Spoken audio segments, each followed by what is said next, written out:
Hi, in this session we are going to discuss about the components of the electromagnetic spectrum.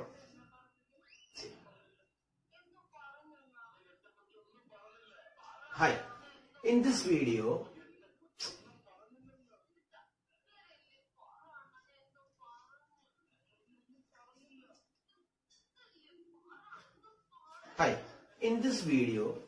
we are going to discuss about the components of electromagnetic spectrum.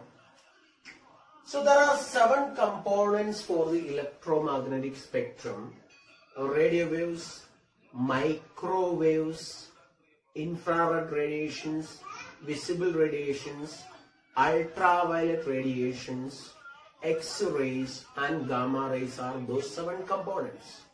So we will learn in the increasing order of their frequency or the decreasing order of their wavelength. Starting with the first one, that is radio waves. So what are radio waves? These are waves which has the highest wavelength or the greatest wavelength and the lowest frequency. Radio waves are waves with the greatest wavelength, and the wavelength range, as you can see from the textbook, it's something from around 1 meter to about 10 raised to 7 meter their wavelength ranges to. Okay, then how do we generate these kind of radio waves? Radio waves are generated by means of rapid accelerating charges in conducting wires. So charges are accelerated in conducting wires by applying a strong electric field. In that way, the electromagnetic waves generated are called radio waves. Then their use is in case of communication, especially radio and TV broadcasting. That is where we use radio waves. Okay. Now there are certain range of frequencies for this transmission. That is what is mentioned here. Amplitude modulation. The frequency range is about 530 kilohertz to 1710 kilohertz is the range of frequency that is used for amplitude modulation. That means, what is amplitude modulation meaning? The amplitude of the carrier wave is changed in accordance with the amplitude of the information signal, or otherwise called a modulating signal. Then second one is frequency modulation. Frequency modulation, as you all know, FM radios nowadays it is very common, and the frequency used for FM transmission is in the range 88 to 108 megahertz, and correspondingly that is for TV transmission, that is used is 54 megahertz to 890 megahertz. And those frequencies below 54 megahertz is what is called a short wave, and they are used for short wave transmission. Microwaves. The second element of the electromagnetic spectrum is microwaves. And you can see here the wavelength of microwaves range from about 10 raised to minus 1 meter to, that is about a decimeter to a millimeter. And so its frequency is of the order of gigahertz, I tell you. It's of the order of gigahertz to megahertz. Terahertz is the order of wavelength of, frequency of microwaves. Now, how do microwaves are generated? They are generated by special types of vacuum devices like magnetron, klystron, gun diodes. That is not that relevant as a part of our learning at present, I tell you.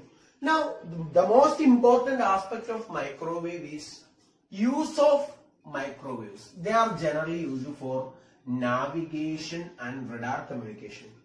What is radar means? Radio detection and ranging.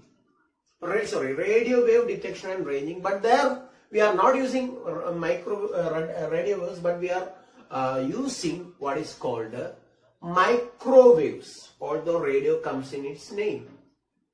Now let me tell you another aspect of radar. Radar is to track the speed of balls. As you all know, when you play cricket or when you watch cricket, most of the time we will get the speed of the balls.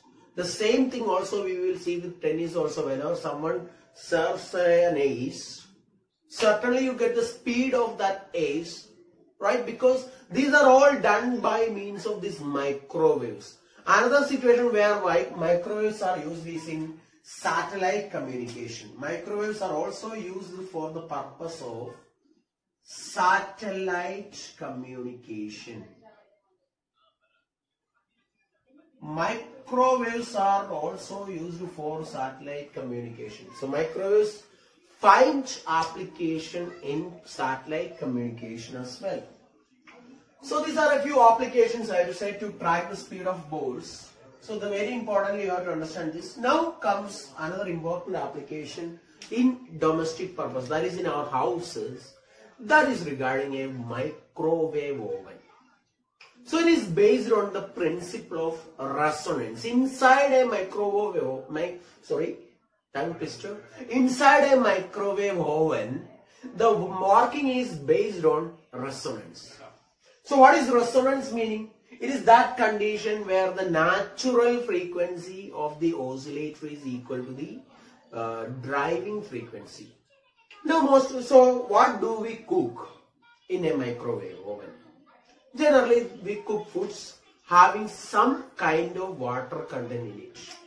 Fruits, vegetables, vegetables or cake, whatever we bake inside it. We keep it in a porcelain material, not in a metal container. Generally we keep it in a porcelain that is non-conducting to avoid electric shocks and all, or wastage of energy. Porcelain materials generally contain large molecules and they do not consume the incident energy of the microwaves. The purpose of the microwave oven is to generate microwaves. The natural frequency of oscillation of water molecules is about 3 gigahertz. 3 gigahertz. Now let me tell you, we are having foodstuff which contain water. When the driving frequency is 3 gigahertz, what happens? These water molecules will start vibrating with the maximum kinetic energy. That is what we know about resonance, right?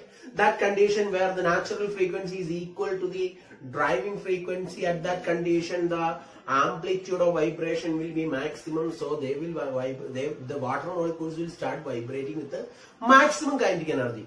As inside a food material, since the molecules are very closely held, as a result of the vibration of this water molecule, this will transfer its energy to the next molecule and so on.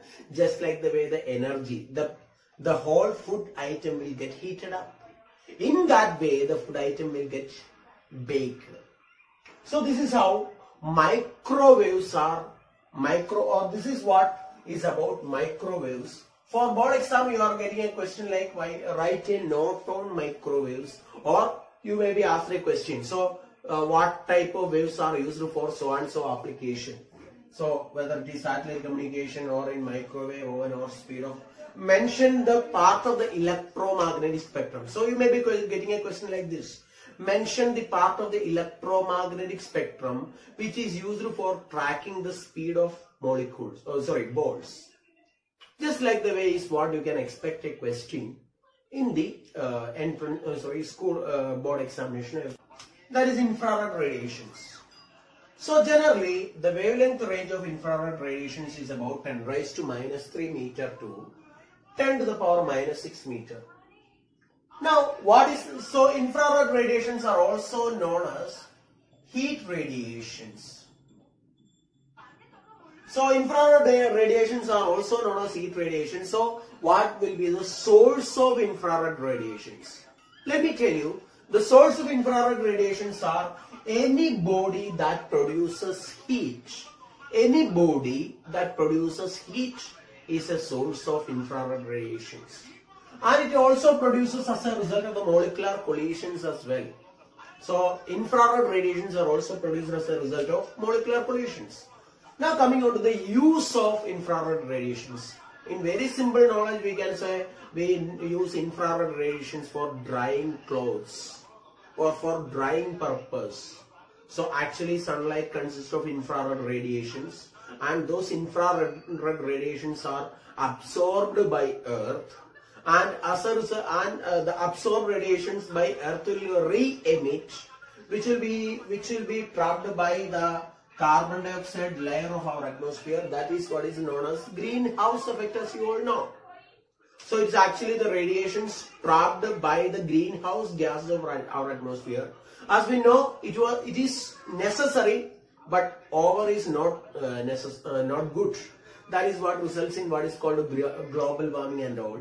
So greenhouse effect arises as a result of the emission of infrared radiations by Earth, and which is trapped by the greenhouse gases like carbon dioxide. Now, physiotherapy. We use infrared radiations for the purpose of physiotherapy. That is for therapy purpose. So, physiotherapy, I think all of you know it. So, it's a therapy by using hot radiations, I have to say. Heat radiations. Then we use this in remote controls of our TV, audio systems, wherever we use remote controls. There the radiations that play the role is infrared radiations. Still you may be asking the question, sir, why we are not feeling hot? Then the intensity of the radiation is too small such that we are not feeling that hotness. Now then another use of infrared radiations is coming in satellites, which is for the military purpose, and also we will track the growth of crops under certain conditions, which will be helpful in cultivation and all. So there also we use infrared radiation. So these are the general uses of infrared radiations, let me tell you. Now coming on to the fourth element of the electromagnetic spectrum, that is nothing but visible radiations.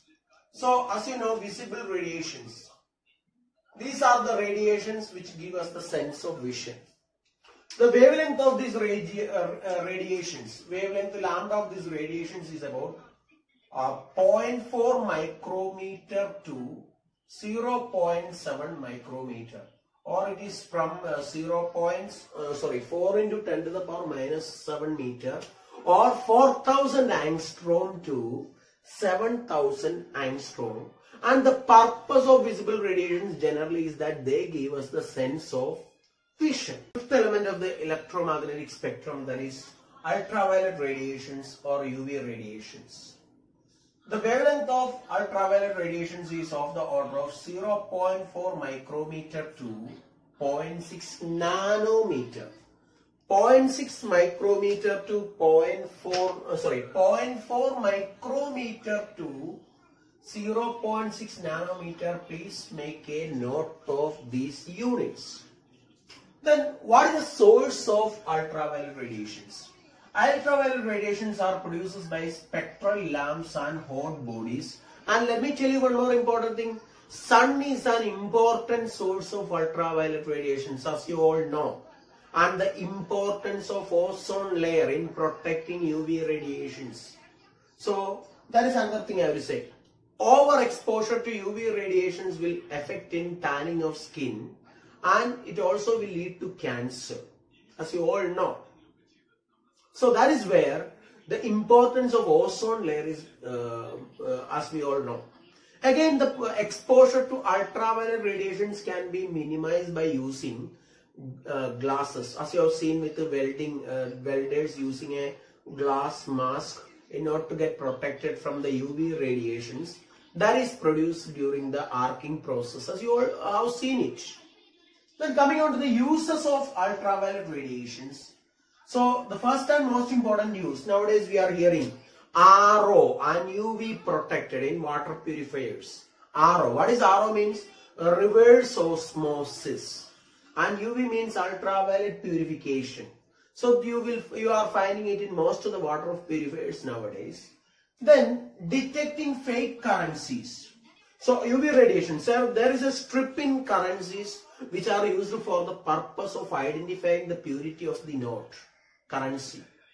So UV radiations are also used for detecting fake currencies. Then another important use is in LASIK surgery, that is the eye surgery. Let me tell you, LASIK. Okay, LASIK surgery. What is LASIK means? Laser assisted cytokeratomelusis. So actually in this case what we use is UV radiations, which is due to its high wavelength, it can be sharply focused. into a point beam of light. So where in eye surgery which requires a high precision, ultraviolet radiation which are converted into a point beam is what is used here. So LASIK surgery we use this kind of radiations, I will say. So these are the basic ideas, and importantly, overexposure to UV radiations will result in cancer. Please understand. So we have to take care in order to preserve our ozone layer. So let us pray to God, as well as let us pledge to minimize the effects of global warming, as well as all the harmful things which will deteriorate or which will causes the deterioration of the ozone layer. X-rays, another important aspect of electromagnetic spectrum. When you look at this one, the wavelength of X-rays is of the order of 10 raised to -8 meter to 10 to the power -13 meter. Now, where is X-rays produced? X-rays are produced in a device called Coolidge tube. In this case, accelerated electrons are made to strike the surface of certain metals. In such a result, basically there are two types of X-rays. One is called characteristic X-rays and the other one is called continuous X-rays. So X-rays are produced in this device called Coolidge tube. Then what are the uses of X-rays? You all know it. X-rays are generally used for identifying the cracks and broken parts in human bodies, so as well as the in machines also we use the same to finding where a crack is produced, where it has broken. For such purpose we use.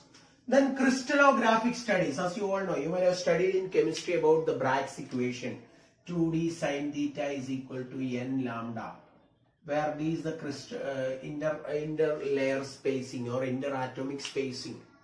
To study about that things, to find the interlayer spacing or interatomic spacing in crystals, we use X-rays. Again, it is also used to treat certain forms of cancer. It is used for the treatment of certain forms of cancer. These are a few uses of X-rays. So please study this one and all these what it is written on the board. The last element of the electromagnetic spectrum, they are gamma rays, the one with the greatest frequency and the smallest wavelength.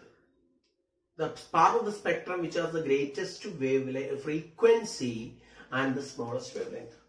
Now what is the range of wavelength for this one? It's about 10 raised to -10 meters. So that is about an angstrom to something which is less than 10 raised to -14 meters. Something that is of the order of 10 raised to -13 meter. Then where it is produced? As a result of the radioactive disintegration, that is a nuclear process. When a nucleus undergoes an alpha or beta decay, the resultant nucleus will be in the excited stage. As a result of their de-excitations, they will release gamma radiation. So they are energy radiations of the radioactive disintegration. And the basic use of gamma rays is to treat cancer cells. So they are used to destroy cancer cells. And that is where we are completing chapter number 8 as well as first textbook of NCERT. Thank you.